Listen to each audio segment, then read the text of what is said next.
নমস্কাৰ কি খবৰ তোমালোকৰ আশা কৰো তোমালোক ভালে আছা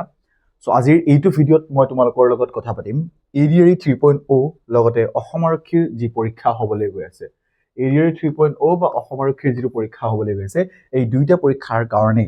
আহিবলগীয়া মোস্ট ইম্পৰ্টেন্ট প্ৰশ্নসমূহ যিবোৰ অলৰেডি আহি গৈছে বা এই লেভেলতে প্ৰশ্নবোৰ আহে অসম আৰু ভাৰতৰ ভূগোলৰ পৰা অৰ্থাৎ জিওগ্ৰাফিৰ পৰা কেনেকুৱা ধৰণৰ প্ৰশ্ন আহে কি ধৰণৰ প্ৰশ্ন আহিলে আপুনি কেনেকৈ এটেম্প্ট কৰিব পাৰিব আসলতে সেইবোৰৰ বিষয়ে আমি কথা পাতিম সো ভিডিঅ'টো একদম শেষলৈকে চাবা আৰু তুমি যদি এই চেনেলত নতুন চেনেলটো সাবস্ক্ৰাইব কৰিবা লগতে শেয়াৰ কৰি দিবা লগতে তুমি লাইক কৰি দিবা ঠিক আছে তো যদি তুমি একদমই নতুন একো বুজি নোপোৱা দেন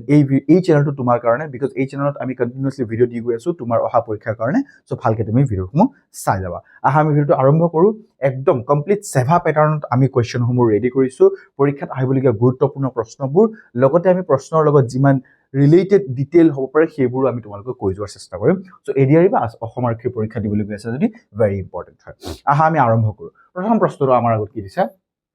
অসমৰ সৰ্বোচ্চ শৃংগ কোনটো হয় which is the highest peak in Assam একদম বহুত বেছি ইম্পৰ্টেন্ট প্ৰশ্ন হয় যে অসমৰ আটাইতকৈ যেটো হাইয়েষ্ট পিক হয় সৰ্বোচ্চ শৃংগ হয় সেইটো কোনটো সেইটো হৈছে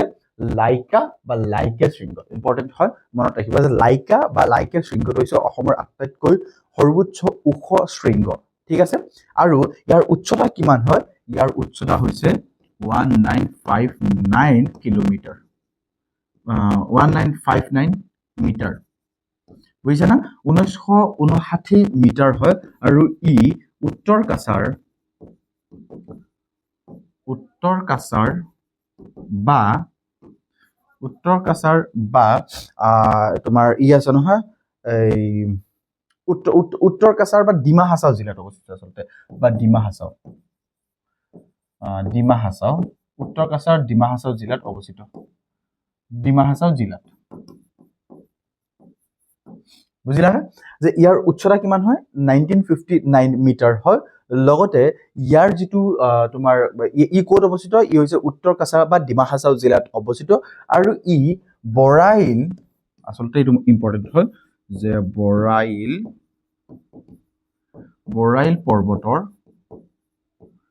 পৰ্বতৰ অংশ হয় ঠিক আছে না অসমৰ সৰ্বোচ্চ শৃংগ কোনটো হয় বৰাইল পৰ্বতৰ অংগ যেটো হৈছে লাইকা শৃংগ আৰু ইয়াৰ উচ্চতা হৈছে 1959 মিটাৰ হয় আৰু ই উত্তৰ কাছাৰ বা ডিমা হাছাও জিলাত অৱস্থিত ইম্পৰ্টেন্ট প্ৰশ্ন মনত ৰাখিবা নেক্সট প্ৰশ্নটো আমাৰ আগত খুদিছে অপচন নম্বৰ 2 খুদিছে যে অসমৰ কোনখন জিলাত সৰ্বাধিক চাহ বাগান আছে বা চাহ বাগিচা আছে অসমৰ আটাইতকৈ বেছি চাহ বাগিচা থকা ঠাইখন কোনটো হয় সেইটো হৈছে ডিব্ৰুগড় most important হয় যে হেৰো হৈছে ডিব্ৰুগড় আৰু ডিব্ৰুগড়ক টি সিটি অফ পৃথিৱীৰ আসলতে টি সিটি অফ ওয়াৰ্ল্ড বুলি কোৱা হয় টি সিটি অফ ওয়াৰ্ল্ড বা টি সিটি অফ ইণ্ডিয়া বুলি কোৱা হয় সো এটো মনত ৰাখিবা যে ডিব্ৰুগড়ক টি সিটি বা চাহৰ কি কয় নহয় তোমাৰ চাহৰ চহৰ বুলি কোৱা হয় আৰু ই অসমৰ নহয় গোটেই অসমৰ আটাইতকৈ বেছি চাহ উৎপাদন হয় ডিব্ৰুগড়তে ঠিক আছে না তো এটো মনত ৰাখিবা টি সিটি অফ ইণ্ডিয়া বা টি সিটি অফ ওয়াৰ্ল্ড বুলি কোৱা হয় ওয়াৰ্ল্ড টি সিটি বুলি কোৱা হয় নেক্সট আছে কোনখন বছৰত কাজিৰঙাক ইউনেস্কোৰ বিশ্ব ঐতিহ্য ক্ষেত্ৰ স্থান হিচাপে ঘোষণা কৰা হৈছিল কোনটো বছৰত কাজিৰঙাক বিশ্ব ঐতিহ্য ক্ষেত্ৰ স্থান হিচাপে ঘোষণা কৰা হৈছিল এটো বহুত বেছি ইম্পৰ্টেন্ট হয় হেতু হৈছে 1985 চনত ইউনেস্কো কাজিৰঙাক ওয়াৰ্ল্ড হেৰিটেজ সাইট হিচাপে ঘোষণা কৰিছিল ইউনেস্কোৰ ফুল ফৰ্ম কি পৰীক্ষাত আহে এটো মনত ৰাখিবা United Nations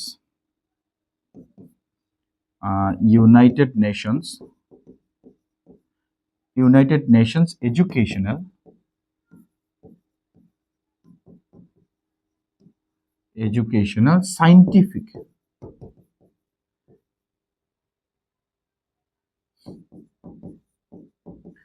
and cultural organization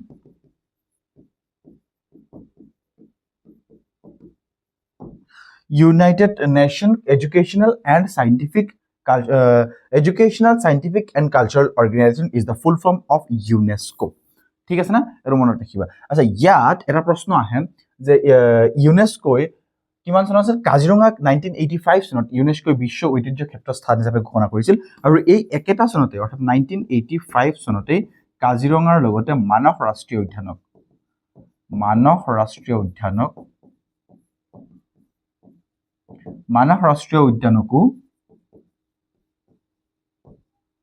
উদ্যানকো ইউনেস্কোই বিশ্ব ঐতিহ্য ক্ষেত্ৰ স্থান হিচাপে ঘোষণা কৰিছিল মনত ৰাখিবা এইটো বহুত বেছি ইম্পৰ্টেণ্ট হয় লগতে কাজিৰঙা ক'ত আছে নহয় কাজিৰঙাক মই ইয়াত লিখি দিছো বাৰু কাজিৰঙাক 2006 চনত ব্যাঘ্ৰ প্ৰকল্প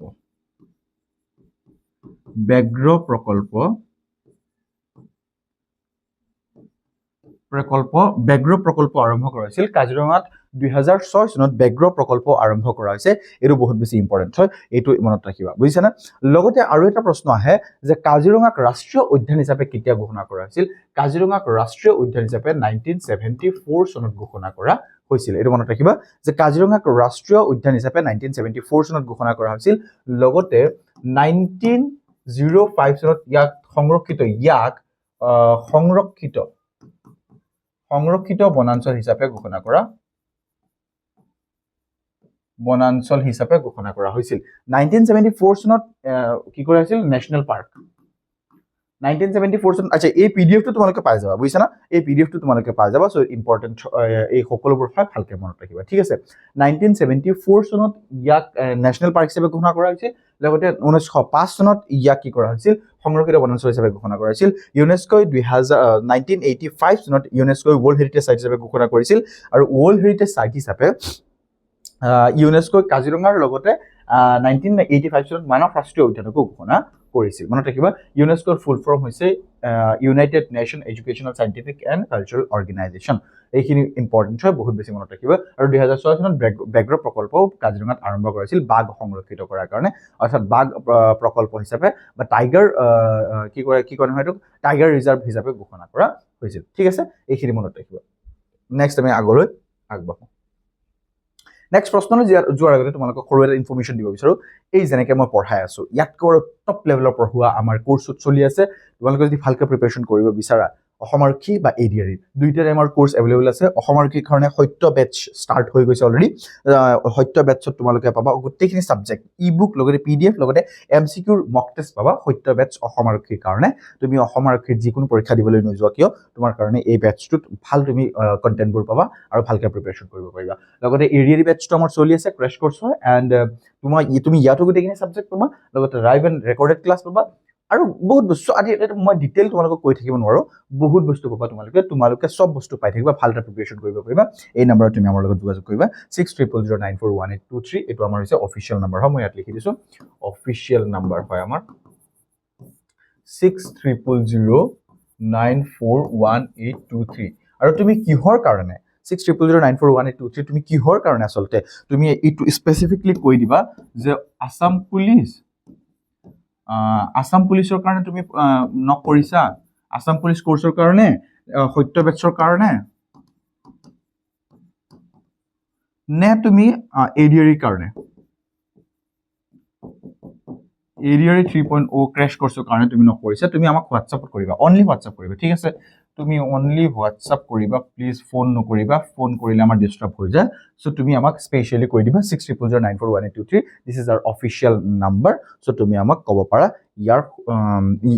তুমি যিটো কোৰ্সৰ বিষয়ে ডিটেইল ল'ব নিবিচাৰা কিয় ঠিক আছে নেক্সট প্ৰশ্ন আমাৰ আগত আহিছে যে ভূপেন হাজৰিকা সেতু কোনখন নদীৰ ওপৰত নিৰ্মাণ কৰা হৈছে ইয়াতকেতো ইজি প্ৰশ্ন আৰু নাই যে ভূপেন হাজৰিকা সেতুটো কোনটো নদীৰ ওপৰত কি কৰা হৈছে ভূপেন হাজৰিকা সেতুটো নিৰ্মাণ কৰা হৈছে এটো ইম্পৰ্টেন্ট প্ৰশ্ন হয় যে ভূপেন হাজৰিকা সেতুটো কোনটো নদীৰ ওপৰত নিৰ্মাণ কৰা হৈছে আৰু সেই নদীটো হৈছে লোহিত নদী লোহিতৰ ওপৰত নিৰ্মাণ কৰা হৈছে আৰু ইয়াৰ দৈৰ্ঘ্য হৈছে ভূপেন হাজৰিকা সেতুটোৰ ইয়াৰ দৈৰ্ঘ্য হৈছে 9.15 কিলোমিটাৰ ভূপেন হাজৰিকা সেতু 9.15 কিলোমিটাৰ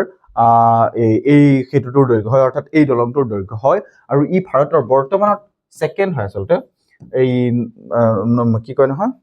ইয়াৰ আগতে মানে অৰ্থাৎ এইটো এটা কিবা দলং হৈ আছে, মই পাহৰি গৈছো একজাক্টলি, মই মনত অহা নাই, মুম্বাইত আচলতে। সেইটো হৈছে প্ৰথমটো আৰু এইটো হৈছে ছেকেণ্ডটো, কিন্তু অসমৰ প্ৰেক্ষাপটত আচলতে এইটোকে প্ৰথম বুলি ধৰা হয়। অৰ্থাৎ হাইয়েষ্ট আচলতে দৈৰ্ঘ্যৰ হিচাপত ভাৰতৰ আটাইতকৈ দীঘল নদীৰ ওপৰত থকা সেইটো বুলি কোৱা হয়। আৰু মনত ৰাখিবা ই ধলা আৰু শদিয়া এই দুইটা ঠাইক মই ইয়াত লিখি দিছো, ই ধলা আৰু শদিয়াক সংযোগ কৰে। ইয়াক এই ভূপেন হাজৰিকা সেতুক ধলা শদিয়া সেতু বুলিও কোৱা হয়, মনত ৰাখিবা এইটো ধলা শদিয়া সেতু বুলিও কোৱা হয়। এইখিনি মনত ৰাখিবা। আৰু আচলতে মেইন হৈছে ইয়াৰ দৈৰ্ঘ্যটো কিমান হয়, পৰীক্ষাত আহে প্ৰশ্ন। চ' সেইবাবে তোমালোকে ইয়াৰ দৈৰ্ঘ্যটো মনত ৰাখিবা, বহুত বেছি ইম্পৰ্টেণ্ট প্ৰশ্ন, মনত ৰাখিবা। নেক্সট আমি চাওঁ, নেক্সট হৈছে তোমাৰ অসমৰ বৃহত্তম জলাশয় বা বিল কোনখন হয়? দীপৰ বিল, চান্দুবি বিল, সোণ বিল আৰু নেক্সটটো হৈছে তোমাৰ কুমৰী বিল। ইয়াৰ শুদ্ধ উত্তৰটো কি হ'ব? ইয়াৰ শুদ্ধ উত্তৰটো হ'ব সোণ বিল। সোণ বিল হৈছে অসমৰ আটাইতকৈ বৃহৎ জলাশয় বা বৃহত্তম কি কয় জলাশয় বা বৃহত্তম বিল হয়। আৰু এইটো ক'ত অৱস্থিত আচলতে প্ৰশ্ন আহে নহয়, এইটো হৈছে কৰিমগঞ্জত অৱস্থিত।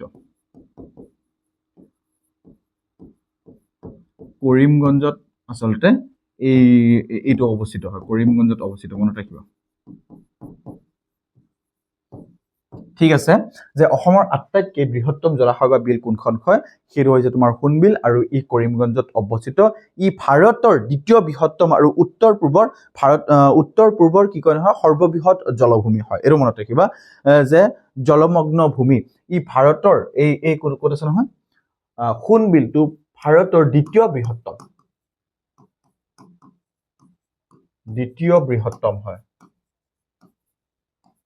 বৃহত্তম হয় আৰু উত্তৰ পূৰ্বৰ আটাইতকৈ বেছি জলমগ্ন ঠাই হৈছে এই সোণ বিলটো, মনত ৰাখিব। উত্তৰ পূৰ্বৰ আটাইতকৈ বেছি জলমগ্ন ঠাই হৈছে এই সোণ বিলটো, ইম্পৰ্টেণ্ট হয়, এইটো মনত ৰাখিবা তুমি। ঠিক আছে, অ'কে, নেক্সট কুৱেশ্যন আমি চাওঁ। বৰ্তমান অসমত কেইখন ৰাষ্ট্ৰীয় উদ্যান আছে? এইটোতো একদম চিম্পল হয়, অসমত বৰ্তমান 7খন ৰাষ্ট্ৰীয় উদ্যান আছে, হয় নে নহয়? অসমৰ বৰ্তমান 7খন ৰাষ্ট্ৰীয় উদ্যান আছে আৰু এইটো বহুতবাৰ পৰীক্ষাত আহিছে যে অসমত বৰ্তমানে কেইখন, একদম ইজি লাগে নাই? আচ্ছা, প্ৰশ্নটো এনেকুৱা আহে যে বৰ্তমান অসমত 7খন ৰাষ্ট্ৰীয় উদ্যান আছে, এইটো আমি সকলোৱে জানো, কিন্তু প্ৰশ্নটো আহে যে অসমৰ 6খন বা 7মখন ৰাষ্ট্ৰীয় উদ্যান কোনটো হয়? অসমৰ 6টো হৈছে তোমাৰ ৰায়মনা ৰাষ্ট্ৰীয় উদ্যান।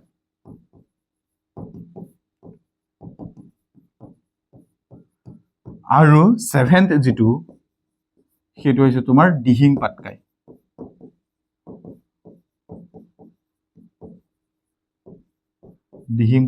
ৰাষ্ট্ৰীয় উদ্যান, এই দুইখন মনত ৰাখিবা তুমি।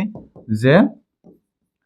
প্ৰশ্নটো আমি সকলোৱে জানো যে অসমত বৰ্তমান 7খন ৰাষ্ট্ৰীয় উদ্যান আছে, কিন্তু প্ৰশ্ন আহে যে অসমৰ 6খন বা 6th যিটো ৰাষ্ট্ৰীয় উদ্যান হয় সেইটো কোনখন হয়? সেইটো হৈছে ৰায়মনা ৰাষ্ট্ৰীয় উদ্যান আৰু 7th যিটো হৈছে সেইটো হৈছে দিহিং পাটকাই ৰাষ্ট্ৰীয় উদ্যান হয়, ইম্পৰ্টেণ্ট হয়, এইটো মনত ৰাখিবা তুমি। ঠিক আছে, ইয়াৰ পিছত আমি কি চাওঁ? ইয়াৰ পিছত আছে অৰুণাচল প্ৰদেশত কিমানখন নদী কি দিছে? অৰুণাচল প্ৰদেশত কোনখন নদীক কোনখন নদীক কামেং বুলি জনা যায়? বহুত বেছি ইম্পৰ্টেণ্ট হয় যে অৰুণাচল প্ৰদেশত কোনখন নদীক কামেং বুলি জনা যায়? সেইটো হৈছে জীয়া ভৰালিটো হৈছে অৰুণাচল প্ৰদেশত এই নদীটোক কামেং বুলি কোৱা হয়, মনত ৰাখিবা। যে ই ক'ৰ পৰা আহিছে? অৰুণাচল প্ৰদেশত ইয়াক কামেং বুলি জনা যায় আৰু ই অৰুণাচল প্ৰদেশৰ কামেং জিলাৰ পৰা আহি তেজপুৰৰ ওচৰত ব্ৰহ্মপুত্ৰত মিলিত হৈছে। এইটো মনত ৰাখিবা তুমি যে তোমাৰ ক'ত আছে নহয়, এই কামেংটো অৰুণাচল প্ৰদেশৰ কামেং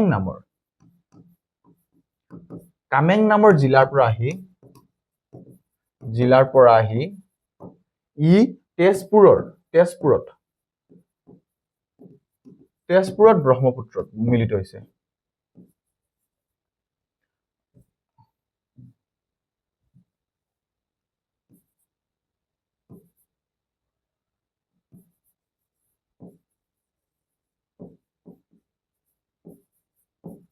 ব্ৰহ্মপুত্ৰত মিলিত হৈছে, মনত ৰাখিবা। যে ক'ত আহি ক'ত মিলিত হৈছে? যে তোমাৰ এই অৰুণাচলৰ পৰা আহিছে, অৰুণাচলৰ কামেং ঠাইৰ পৰা আহিছে, কামেং নামৰ জিলাৰ পৰা আহি তেজপুৰৰ ব্ৰহ্মপুত্ৰত পৰিছে জীয়া ভৰালী নদীটো। ঠিক আছে, জীয়া ভৰালী হৈছে আচলতে ব্ৰহ্মপুত্ৰৰ এটা উপনদীহে হয়। ঠিক আছে না। নেক্সট প্ৰশ্নটো কি সুধিছে যে অসমৰ আটাইতকৈ পশ্চিম দিশত অৱস্থিত জিলাখন কোনটো? জিলাখন কোনখন? অসমৰ আটাইতকৈ যিটো তোমাৰ পশ্চিম দিশত অৱস্থিত সেই জিলাখন কোনটো হয়? সেইটো হৈছে তোমাৰ আচলতে option number D. Option number A, Dhubri. ধুবুৰীক অসমৰ ই আটাইতকৈ পশ্চিম দিশত অৱস্থিত, মনত ৰাখিবা। আৰু ইয়াক লেণ্ড অফ ৰিভাৰ বুলিও কোৱা হয়। এক ছেকেণ্ড, মই ইয়াত লিখি দিছো, লেণ্ড অফ ৰিভাৰ বুলিও কোৱা হয়।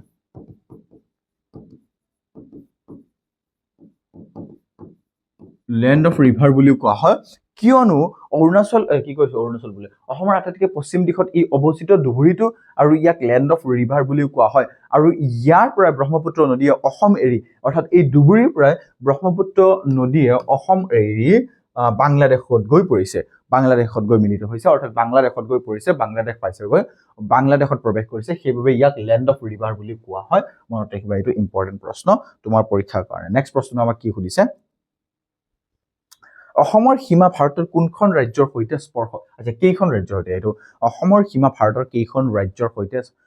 স্পৰ্শ কৰে? লাষ্ট ভিডিঅ'টো মই কৈছিলো যে অসমৰ সীমা ভাৰতৰ 7খন ৰাজ্যৰ সৈতে ই কি কয় নহয়, স্পৰ্শ কৰে, 7খন ৰাজ্যৰ সৈতে। তাৰ ভিতৰত তোমাৰ প্ৰথমটো হৈছে অৰুণাচল প্ৰদেশ।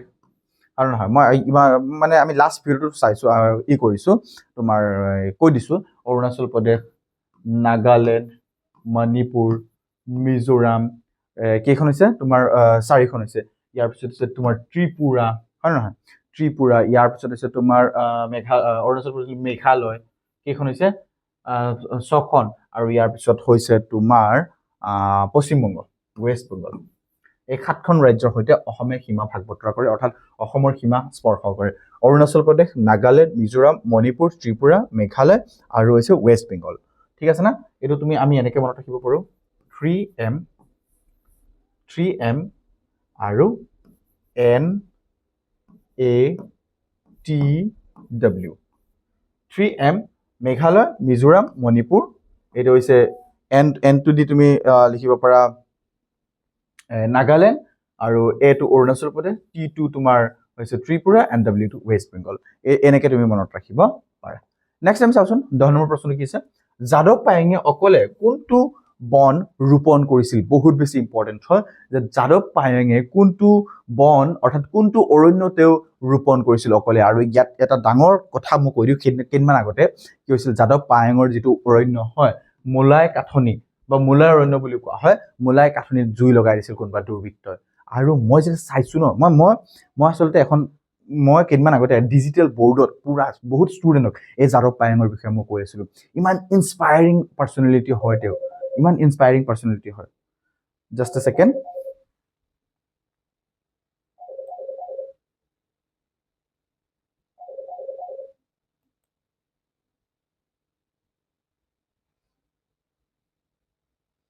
যাদৱ পায়েং ইমান ইনস্পায়াৰিং পাৰ্চনেলিটি হয় আচলতে।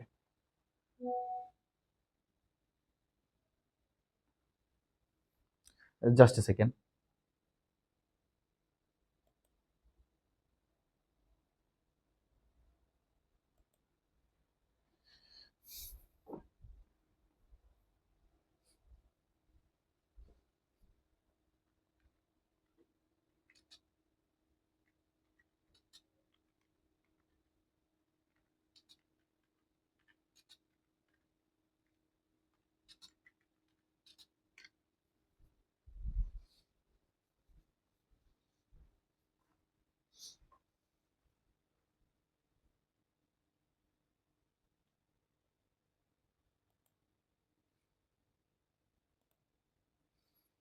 কি পঢ়ি আছিলো আমি?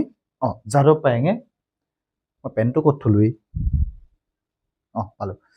কেইদিনমান আগতে মই ষ্টুডেণ্টক, মানে ইমান ইনস্পায়াৰিং পাৰ্চনেলিটি হয় যাদৱ পায়েং। মই মানে চায়ে আছো, ইমান সাধাৰণ মানুহ কিন্তু ইমান ডাঙৰ এটা মহৎ কাম কৰিলে যাদৱ পায়েং। চ' যেতিয়া মোলাই কাঠনিত জুই লাগিছে ন, কোনোবা দুৰ্বৃত্তই লগাই দিছে, তেতিয়া মই মানে আৰু চাই মানে চকু পানী ওলাই আছে, এনেকুৱা অৱস্থা। সঁচা কথা যে কৈছো। দুৰ্বৃত্তই কোনোবাই জুই লগাই দিছে ভিডিঅ'টো যেতিয়া চাই আছিলোঁ ন মই মানে আল্টিমেট বেয়া পাই আছিলোঁ মোৰ তাত এনে বেয়া লাগি আছিল যিয়ে নহওক মোলাই ফৰেষ্ট বা মোলাই কাঠনি এইটো যাদৱ পায়েঙে লগাইছিল যাদৱ পায়েঙক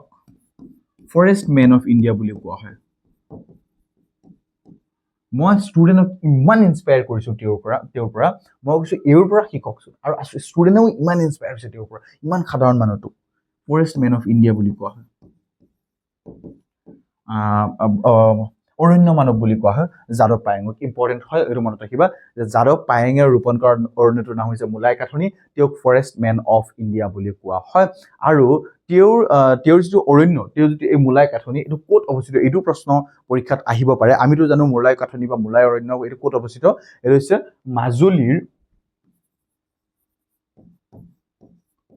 মাজুলীৰ কুকিলামুখত এইটো মনত ৰাখিবা মাজুলীৰ কুকিলামুখত অৱস্থিত মনত ৰাখিবা যে মোলাই কাঠনি এই অৰণ্যখন মাজুলীৰ কুকিলামুখত অৱস্থিত আৰু ফৰেষ্ট মেন অফ ইণ্ডিয়া বুলি কোৱা হয় যাদৱ পায়েঙক মোলাই কাঠনিতে অৰণ্য তেওঁ লগাইছিল আচ্ছা ইয়াৰ পিছত এতিয়া এটা ইম্পৰ্টেণ্ট প্ৰশ্ন আহিছে যে ইণ্ডিয়ান জিঅ'গ্ৰাফিৰ পৰা অথনি আমি পঢ়িছোঁ অসমৰ জিঅ'গ্ৰাফিৰ পৰা এতিয়া আহিছে ইণ্ডিয়ান জিঅ'গ্ৰাফিৰ পৰা মষ্ট ইম্পৰ্টেণ্ট হয় এইটো মনত ৰাখিবা যে ভাৰতৰ দীৰ্ঘতম নদী কোনখন হয় ভাৰতৰ আটাইতকৈ যিটো দীৰ্ঘতম নদী হয় সেইটো আমি সকলোৱে জানো গংগা নদী আৰু ইয়াৰ দৈৰ্ঘ্য কিমান হয় ইয়াৰ দৈৰ্ঘ্য হৈছে 2525 অৰ্থাৎ 2525 কিলোমিটাৰ অৰ্থাৎ 2525 কিলোমিটাৰ হয় গংগা নদীৰ দৈৰ্ঘ্য এইটো মনত ৰাখিবা আৰু ই ক'ৰ পৰা ওলাইছে ই উত্তৰাখণ্ডৰ গংগোত্ৰী হিমবাহৰ পৰা আচলতে উৎপন্ন হৈছে ই উত্তৰাখণ্ডৰ ইউকে মানে সেই ইউনাইটেড কিংডম নহয় উত্তৰাখণ্ডৰ গংগোত্ৰী মনত ৰাখিবা এইটো তোমাৰ গংগোত্ৰী হিমবাহৰ পৰা ওলাইছে হিমবাহৰ পৰা তোমাৰ এই গংগা নদীটো ওলাইছে ইয়াৰ দৈৰ্ঘ্য হৈছে 2525 kilometre this is very important ভাৰতৰ আটাইতকৈ দীৰ্ঘতম নদী হয় ঠিক আছে ইয়াৰ পিছত আমাৰ আগত আহিছে 52 নম্বৰ প্ৰশ্ন যে ভাৰতৰ কোনখন ৰাজ্যক সূৰ্যোদয়ৰ দেশ বুলি কোৱা হয় এটা মজাৰ প্ৰশ্ন হয় যে ভাৰতৰ কোনখন আচলতে ৰাজ্যক সূৰ্যোদয়ৰ ৰাজ্য বুলি কোৱা হয় ঠিক আছে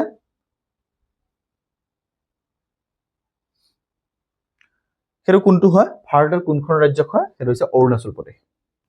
মনত ৰাখিবা অৰুণাচল প্ৰদেশৰ ডং নামৰ এখন গাঁৱৰ পৰা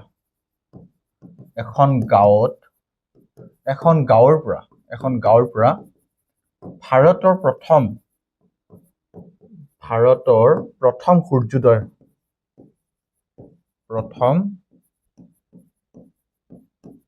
সূৰ্যোদয় দেখা পোৱা যায়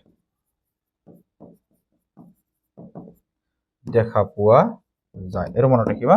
যে অৰুণাচল প্ৰদেশৰ ডং নামৰ এখন গাঁৱৰ পৰা ভাৰতৰ প্ৰথম সূৰ্যোদয় দেখা পোৱা যায় ভাৰতৰ কোনখন ৰাজ্যক সূৰ্যোদয়ৰ দেশ বুলি কোৱা হয় আচলতে সূৰ্যোদয়ৰ দেশ বুলি কোৱা হয় অৰুণাচল প্ৰদেশত কাৰণ ই ভাৰতৰ আটাইতকৈ পূব দিশত অৱস্থিত সেই কাৰণে ঠিক আছে না ওকে ইয়াৰ পিছত আমি পঢ়ি আছো 13 নম্বৰ প্ৰশ্ন কি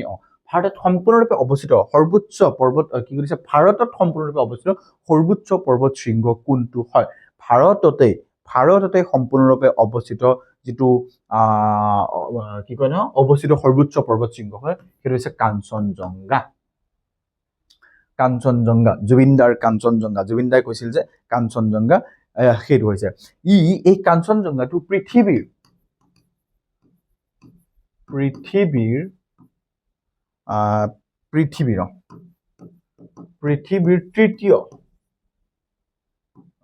তৃতীয়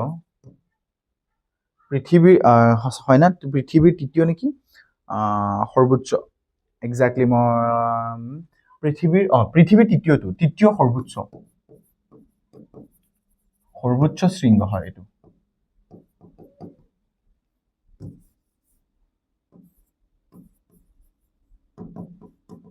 পৃথিৱীৰ তৃতীয় সৰ্বোচ্চ শৃংগ হয় ভাৰতত সম্পূৰ্ণৰূপে অৱস্থিত সৰ্বোচ্চ শৃংগ হৈছে কাঞ্চনজংঘা আৰু ই পৃথিৱীৰ তৃতীয় সৰ্বোচ্চ শৃংগ হয় এইটো মনত ৰাখিবা তুমি এইটো ইম্পৰ্টেণ্ট হয় ঠিক আছে না আচ্ছা ইয়াত এটা কনফিউজিং বস্তু আছে কিন্তু তুমি চাবা দেই ইয়াত এটা কনফিউজিং বস্তু হৈছে যে কেটু বা গডউইন অষ্টিন কেটু যিটো এইটো কিন্তু প্ৰথম হয় সৰ্বোচ্চ হয় কিন্তু ই বৰ্তমানে আচলতে পাকিস্তানতো আছে অৰ্থাৎ পোক পাকিস্তান অকুপাইড যিটো হয় কাশ্মীৰ তাত কিন্তু অৱস্থিত পাকিস্তান অকুপাইড কাশ্মীৰ ভাৰতৰ সম্পূৰ্ণৰূপে অৱস্থিত বুলি কৈছে তেতিয়াহ'লে কাঞ্চনজংঘা হ'ব ঠিক আছে না আৰু ডাইৰেক্ট যদি সুধি দিয়ে সৰ্বোচ্চ তেতিয়া অপশ্যন তুমি ভালকে চাবা দেই তেতিয়া তুমি অপশ্যনৰ ওপৰত ডিপেণ্ড কৰিহে আনচাৰ দিবা এইটো ইম্পৰ্টেণ্ট প্ৰশ্ন হয় মনত ৰাখিবা ঠিক আছে না অ'কে ইয়াৰ পিছত আমি চাওঁ 13 নম্বৰ প্ৰশ্ন 14 নম্বৰ প্ৰশ্ন দিছে আমাক পাল্ক প্ৰণালীয়ে ভাৰতক কোনখন দেশৰ পৰা পৃথক কৰিছে সেইটোতো একদম ইজি পাকিস্তানৰ নহয় মালদ্বীপ নহয় ইটছ শ্ৰীলংকা পাল্ক ষ্ট্ৰেট বা পাল্ক প্ৰণালীয়ে ভাৰতক কোনখন দেশৰ পৰা পৃথক কৰিছে সেইটো হ'ব তোমাৰ শ্ৰীলংকা মনত ৰাখিবা ই তামিলনাডুৰ পৰা শ্ৰীলংকাৰ মাজত অৱস্থিত এইটো তোমাৰ ভাৰতৰ তামিলনাডু ঠিক আছে না তামিলনাডুৰ পৰা শ্ৰীলংকাৰ এটা সৰু সংকীৰ্ণ এটা লাইন হয় আচলতে সৰু একদম লাইন কিন্তু সেইটো হৈছে পাল্ক প্ৰণালীয়ে ভাৰতক কোনখন দেশৰ পৰা পৃথক কৰিছে এইটো হ'ব পাল্ক ষ্ট্ৰেট যিটো তোমাৰ পাল্ক ষ্ট্ৰেট বুলি কোৱা হয় বা পাল্ক প্ৰণালী বুলি কোৱা হয় শ্ৰীলংকাৰ লগত ভাৰতক পৃথক কৰিছে ঠিক আছে অ'কে ইয়াৰ পিছত আছে 15 নম্বৰ প্ৰশ্ন কালিৰ ভিত্তিত ভাৰতৰ আটাইতকৈ সৰু ৰাজ্য কোনটো হয় অৰ্থাৎ এৰিয়া ৱাইজ ভাৰতৰ আটাইতকৈ সৰু ৰাজ্য কোনটো হয় এইটো ইম্পৰ্টেণ্ট প্ৰশ্ন হয় ঠিক আছে এইটো ইম্পৰ্টেণ্ট প্ৰশ্ন হয় সেইটো হৈছে তোমাৰ গোৱা এৰিয়া ৱাইজ ভাৰতৰ আটাইতকৈ যিটো সৰু ৰাজ্য হয় সেইটো হৈছে গোৱা আচ্ছা পপুলেশ্যন ৱাইজ আচলতে ভাৰতৰ আটাইতকৈ সৰু ৰাজ্য কোনটো হয় সেইটো হৈছে তোমাৰ ছিকিম বুজিছা না যে পপুলেশ্যন ৱাইজ ভাৰতৰ আটাইতকৈ সৰু ৰাজ্যটো হৈছে ছিকিম আৰু তোমাৰ এৰিয়া ৱাইজ ভাৰতৰ আটাইতকৈ সৰু ৰাজ্যটো হৈছে গোৱা ঠিক আছে না ইম্পৰ্টেণ্ট হয় এইটো মনত ৰাখিবা তুমি অ'কে নেক্সট আমি চাওঁ 16 নম্বৰ কুৱেশ্যন ভাৰতৰ মাজ ভাগেদি আচ্ছা মই কুৱেশ্যন যিটোৱে দি আছো সেইটোৰ লগত ৰিলেটেড মই তোমালোকক অলপ জনাই দিয়াৰ চেষ্টা কৰি আছো এক্সট্ৰা ডিটেইল দি আছো বিকজ কুৱেশ্যনৰ লগত ডিছকাছ কৰিলে অলপ তোমাৰ মনত থকাৰ চেষ্টা তুমি মনত ৰাখিব পাৰিবা লগতে মই কি কৰিছো এইটো তোমালোকক পিডিএফটো দি দিম বাৰু ঠিক আছে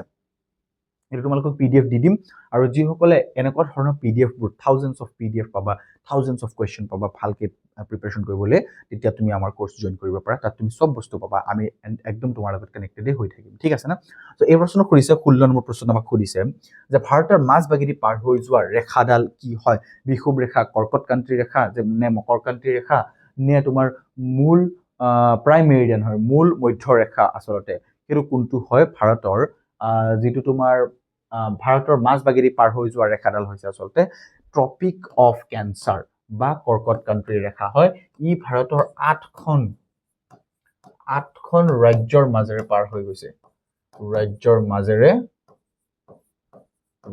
মাজেৰে পাৰ হৈ গৈছে কৰ্কটক্ৰান্তিৰ ৰেখাটো যেনেকে তোমাৰ গুজৰাট মহাৰাষ্ট্ৰ মধ্যপ্ৰদেশ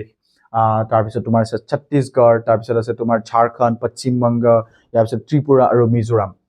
মই তোমালোকক মেপটো কেনেকৈ দেখাওঁ মেপটো ইয়াত লগাব পাৰিলে ভাল আছিল ডাইৰেক্ট একদম এনেকৈ গৈছে এই তোমাৰ মাজেৰে গৈছে ডাইৰেক্ট একদম তোমাৰ কাটি লৈ গৈছে অৰ্থাৎ কৰ্কটক্ৰান্তি যিটো ৰেখা হয় ট্ৰপিক অফ কেঞ্চাৰ মোৰ ৰেখাডাল ইমান চিধা কেলে বেকা হৈ আছে আচলতে কৰ্কটক্ৰান্তিৰ ৰেখা যিটো 8খন ৰাজ্যৰ মাজেৰে গৈছে যিকেইটা তোমাৰ ছত্তীশগড় মহাৰাষ্ট্ৰ গুজৰাট এইসমূহ আচলতে ৰাজ্য হয় মই বাৰু তোমালোকক লিখি দিওঁ নেকি ইয়াত লিখি দিওঁ তেতিয়াহ'লে তুমি মনত ৰাখিব পাৰিবা গুজৰাট মই লিখি দিওঁ গুজৰাট তাৰপিছত হৈছে তোমাৰ মহাৰাষ্ট্ৰ তাৰপিছত তোমাৰ মধ্যপ্ৰদেশ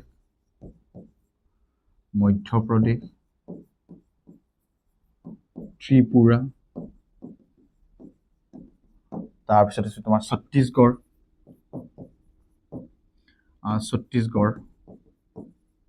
ছত্তীশগড় মিজোৰাম কেইখন হৈছে তোমাৰ গুজৰাট মহাৰাষ্ট্ৰ মধ্যপ্ৰদেশ তিনিটা ত্ৰিপুৰা 4টা ছত্তীশগড় 5টা ইয়াৰ পিছত হৈছে তোমাৰ মিজোৰাম 6টা আৰু দুটা আছে তোমাৰ এটা হৈছে তোমাৰ ঝাৰখণ্ড আৰু হ'ব তোমাৰ ঝাৰখণ্ড আৰু এটা আছিল কি গুজৰাট মহাৰাষ্ট্ৰ লিখিছো মধ্যপ্ৰদেশ লিখিছো ত্ৰিপুৰা লিখিছো ছত্তীশগড় মিজোৰাম ইয়াৰ পিছত হৈছে তোমাৰ ঝাৰখণ্ড আৰু এটা হ'ব তোমাৰ ৰাজস্থান ইয়েছ ৰাজস্থান ঠিক আছে না 1 2 3 4 5 6 7 8 এই 8খন ৰাজ্যৰ মাজেৰে কৰ্কট কাণ্ট্ৰি ৰেখাৰ মাজেৰে এই 8খন ৰাজ্যৰ মাজেৰে পাৰ হৈ গৈছে গুজৰাট মধ্যপ্ৰদেশ মিজোৰাম ত্ৰিপুৰা ছত্তীশগড় ঝাৰখণ্ড আৰু মহাৰাষ্ট্ৰ ৰাজস্থান এইকেইটাৰ মাজেৰে পাৰ হৈ গৈছে ওকে নেক্সট আছে 17 নম্বৰ কোৱেশ্চন ভাৰতৰ কোনখন চহৰক গোলাপী চহৰ বুলি কোৱা হয় অৰ্থাৎ pink city which city is known as the pink city of India and it's Jaipur জয়পুৰক ভাৰতৰ পিংক সিটি বুলি কোৱা হয় এটো মনত ৰাখিবা আৰু ইয়াক ইউনেস্কোই 2019 চনত 2019 চনত ওয়াৰ্ল্ড হেৰিটেজ সাইট হিচাপে ঘোষণা কৰিছিল ওয়াৰ্ল্ড হেৰিটেজ সাইট হিচাপে ঘোষণা কৰিছে মনত ৰাখিবা আৰু ই হৈছে তোমাৰ ৰাজস্থানৰ ৰাজধানী এই জয়পুৰটো মই লিখি দিছো এটো ইয়াত ৰাজস্থানৰ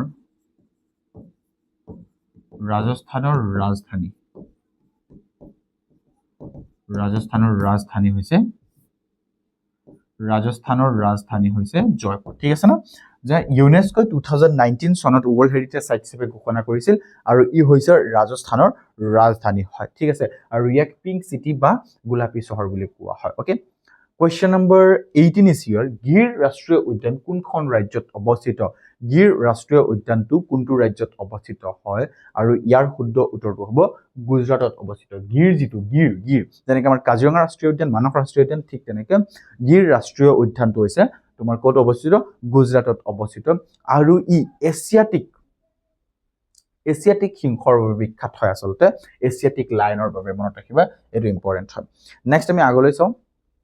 19 নম্বৰ প্ৰশ্ন ভাৰতৰ আটাইতকৈ পুৰণি পৰ্বতমালা কোনটো হয় এটো হৈছে আৰাৱলী পৰ্বতমালা ভাৰতৰ আটাইতকৈ পুৰণি পৰ্বতমালাটো হৈছে আৰাৱলী পৰ্বতমালা আৰু ই ক'ত অৱস্থিত এটো মনত ৰাখিবা ভাৰতৰ আটাইতকৈ সৰ্বোচ্চ কি কৰিছে পুৰণি পৰ্বতমালাটো এটো হৈছে তোমাৰ ৰাজস্থানত অৱস্থিত আচলতে আৰাৱলী পৰ্বতমালাটো ৰাজস্থানত অৱস্থিত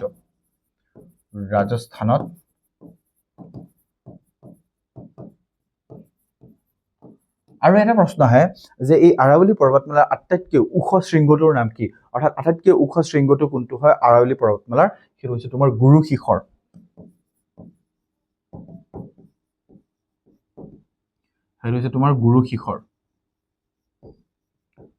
আৰাৱলী পৰ্বতমালাৰ আটাইতকৈ ওখ শৃংগ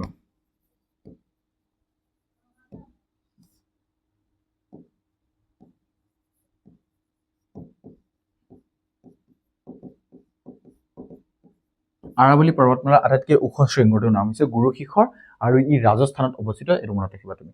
এই নম্বৰ প্ৰশ্ন পঢ়িলো আমি 20 নম্বৰ কোৱেশ্চন এতিয়া আহিছে আমাৰ আগত 20 number question yes 20 number question yes কোনখন নদীক দক্ষিণৰ গংগা বুলি কোৱা হয়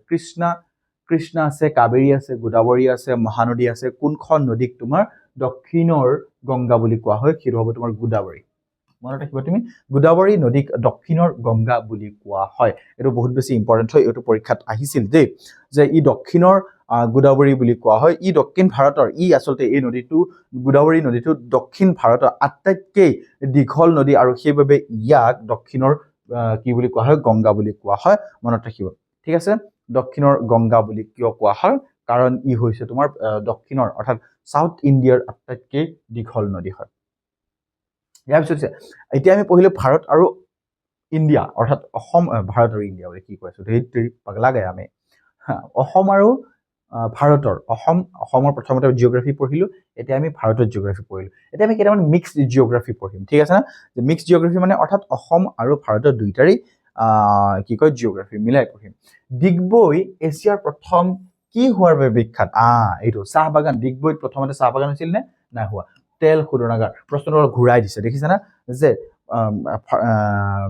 কি দিছে এছিয়াৰ প্ৰথম তেল শোধনাগাৰ ক'ত হৈছিল ডিগবৈত হৈছিল ইয়াত প্ৰশ্ন উঠিছে যে ডিগবৈ কিহৰ বাবে বিখ্যাত হয়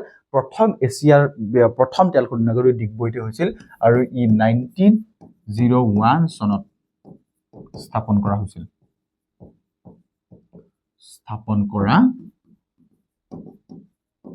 হৈছিল আৰু ডিগবৈক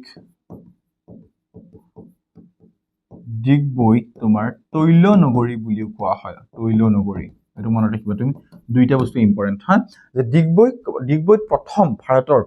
প্ৰথম নহয় এছিয়াৰ প্ৰথম আটাইতকৈ পুৰণি তেল শোধনাগাৰটো 1901 চনত স্থাপন কৰা হৈছিল আৰু ডিগবৈক তৈল নগৰী বুলিও কোৱা হয় বহুত বেছি ইম্পৰ্টেন্ট প্ৰশ্ন হয় এৰো মনত ৰাখিবা ঠিক আছে যে ডিগবৈক তেল শোধনাগাৰ ডিগবৈত প্ৰথম এছিয়াৰ তেল শোধনাগাৰ স্থাপন কৰা হৈছিল নেক্সট আমি চাও ভাৰতৰ কোনখন ৰাজ্যৰ উপকূলীয় সীমা আটাইতকৈ দীঘল হয় ভাৰতৰ কোনখন ৰাজ্যৰ উপকূলীয় সীমা আটাইতকৈ দীঘল হয় সেইটো হৈছে গুজৰাটৰ লগত যেটো উপকূলীয় সীমা সেইটো কিমান দীঘল হয় সেইটো প্ৰশ্ন আহে অৰ্থাৎ কিমান দীঘল হয় সেইটো হৈছে তোমাৰ 1600 মিটাৰ 1600 মিটাৰ হয় আসলতে 1600 কিলোমিটাৰ হে 1600 কিলোমিটাৰ ভাৰতৰ কোনখন ৰাজ্যৰ উপকূলীয় সীমা আটাইতকৈ দীঘল হয় সেইটো হৈছে গুজৰাট আৰু গুজৰাটৰ যেটো তোমাৰ সাগৰীয় সীমা বা উপকূলীয় সীমা সেইটো 1600 কিলোমিটাৰ দীঘল হয় সেই কাৰণে ভাৰতৰ আটাইতকৈ দীঘল হয় কাজিৰঙা ৰাষ্ট্ৰীয় উদ্যানৰ বেছিভাগ অংশ কোনখন জিলাত অৱস্থিত এটো বহুত বেছি ইম্পৰ্টেন্ট হয় এটো হৈছে গোলাঘাট জিলাত অৱস্থিত মনত ৰাখিবা যে কাজিৰঙা ৰাষ্ট্ৰীয় উদ্যানৰ যেটো বেছিভাগ অংশ সেইটো গোলাঘাট জিলাতেই অৱস্থিত হয় আৰু গোলাঘাট জিলাৰ বাহিৰৰ নগাঁও জিলাক কি কৰা হৈছিল তোমাৰ কাজিৰঙাৰ যেটো তোমাৰ এই অংশ হয় কাজিৰঙা ৰাষ্ট্ৰীয় উদ্যানৰ বেছিভাগ অংশ গোলাঘাটত আৰু কিছু অংশ নগাঁও জিলাতো আছে বুজিছা না নগাঁও জিলাতো আছে আৰু ইয়াৰ যেটো তোমাৰ আয়তন অৰ্থাৎ কাজিৰঙা ৰাষ্ট্ৰীয় উদ্যানৰ যেটো আয়তন হয় সেইটো কিমান হয় সেইটো প্ৰশ্ন আহে সেইটো হৈছে তোমাৰ 400 এই কি লিখি আছো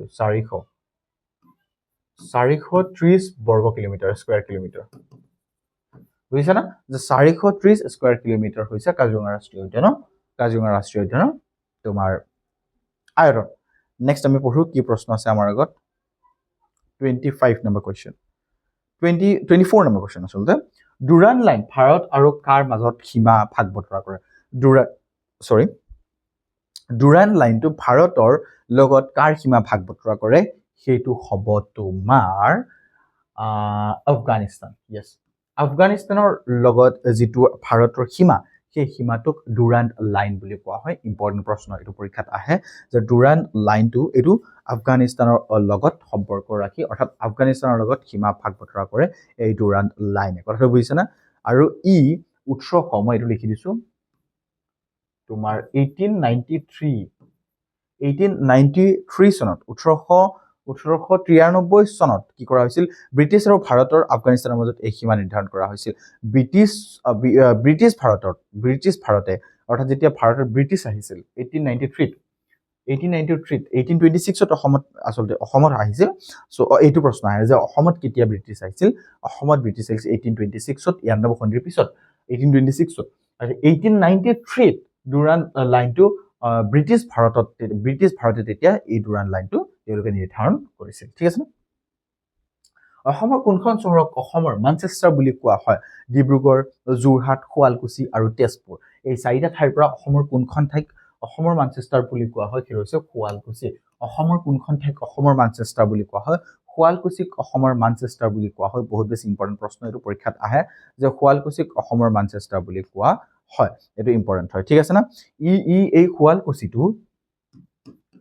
এই শুৱালকুছিটো পাট আৰু মুগা আৰু এটো আসলে এই পাট নহয় পাট আৰু মুগাৰ কাৰণে বিখ্যাত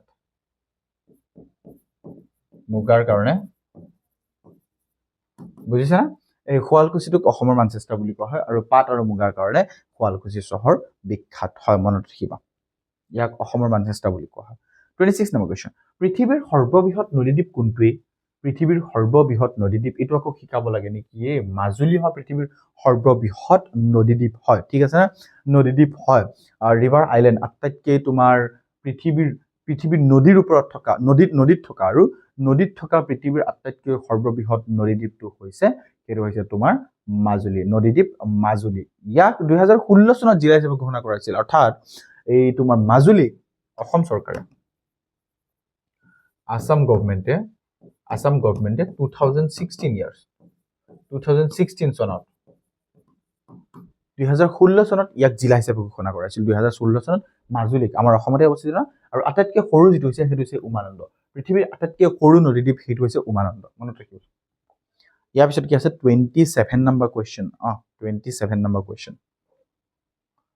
27 ঠিক আছে অসমৰ সৈতে ভাৰতৰ কোনখন ৰাজ্যৰ সীমা আটাইতকৈ চুটি হয় অসমৰ সৈতে ভাৰতৰ কোনখন ৰাজ্যৰ সীমা আটাইতকৈ চুটি হয় সেইটো হৈছে তোমাৰ মণিপুৰৰ লগতো নহয় মিজোৰাম নহয় ত্ৰিপুৰা অসমৰ যিটো সীমা অসমে 7টা ৰাজ্যৰ সৈতে সীমা ভাগ বতৰা কৰে নৰ্থ ইষ্টৰ বা উত্তৰ পূৰ্বাঞ্চলৰ তাৰ ভিতৰত আটাইতকৈ যিটো সীমা চুটি হয় সেইটো হৈছে তোমাৰ ত্ৰিপুৰাৰ লগত আৰু আটাইতকৈ বেছি যিটো দীঘল সীমা হৈছে মেঘালয়ৰ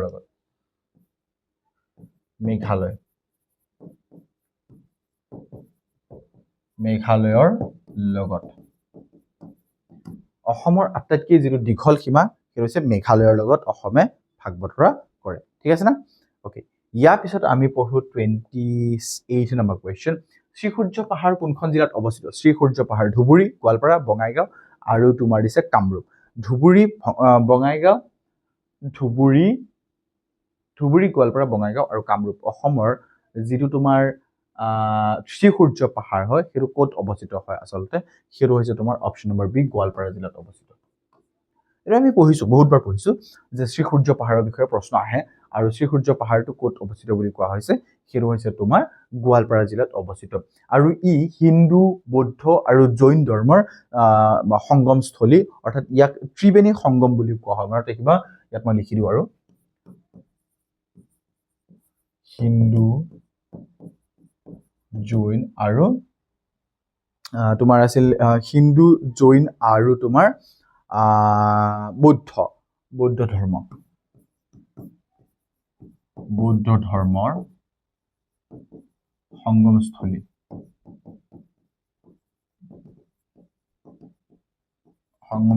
বাবে ইয়াক ত্ৰিবেণী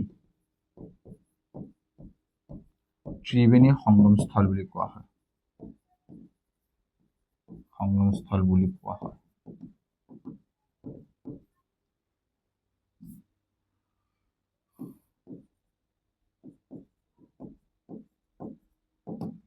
বুজিছা না কথা হিন্দু জৈন বৌদ্ধ ধৰ্মৰ সংগমস্থলী সেইবাবে ইয়াক ত্ৰিবেণী আচলতে ত্ৰিবেণী সংগমস্থলী বুলি কোৱা হয় ওকে নেক্সট আছে 29 নম্বৰ কোৱেশ্চন অসমৰ আটাইতকৈ ডাঙৰ কয়লা খনি কোনটোৱে অসমৰ আটাইতকৈ ডাঙৰ কয়লা খনি হৈছে মাকুম হৈছে অসমৰ আটাইতকৈ ডাঙৰ কয়লা খনি আৰু ই তিনিচুকীয়া জিলাত অৱস্থিত তিনিচুকীয়া ডিষ্ট্ৰিক্টত অৱস্থিত এইটো ক'ত লোকেটেড হয় মাকুম যিটো হৈছে এইটো তিনিচুকীয়া জিলাত অৱস্থিত হয় মনত ৰাখিবা এইটো ইম্পৰ্টেণ্ট হয় ঠিক আছে সো নেক্সট আছে নেকি নাই দেখোন নেক্সট নাই সো আজিৰ এইটো ভিডিঅ' ইয়াতে মই সামৰিছো যিমান কুৱেশ্যন তোমালোকক প্ৰভাইড কৰিছো বহুত বেছি ইম্পৰ্টেণ্ট হয় লগতে মই তোমালোকক আকৌ ইনফৰ্ম কৰিব বিচাৰো তোমালোকে যদি ভালকৈ প্ৰিপাৰেশ্যন কৰিব বিচাৰা ফ্ৰী বিচাৰি ফুৰা নাই আচলতে যদি তুমি ভাল এটা প্ৰিপাৰেশ্যন কৰিব বিচাৰিছা তুমি এডিআৰ পঢ়ি থাকিলেও এডিআৰ কোৰ্চ ল'ব পাৰা আসাম পুলিচৰ কাৰণে পঢ়ি থাকিলে আসাম পুলিচৰ কোৰ্চ ল'ব পাৰা দুইটা কোৰ্চ এভেইলেবল হয় ডিছক্ৰিপশ্যনত লিংক আছে তুমি এই নম্বৰত যোগাযোগ কৰিবা অফিচিয়েল নম্বৰ 60094183 সত্য বেটছ আসাম পুলিচৰ কাৰণে এডিআৰ 3.4 কাৰণে তুমি আমাৰ লগত যোগাযোগ কৰিব পাৰিবা হোৱাটছআপ কৰিবা এই নম্বৰ ঠিক আছে না ওকে আজি এইটো ভিডিঅ' মই ইয়াতে সামৰিছো থ্যাংক ইউ সো মাচ ভিডিঅ'টো ইমানখিনি চোৱাৰ বাবে ধন্যবাদ তোমালোকক জয় অসম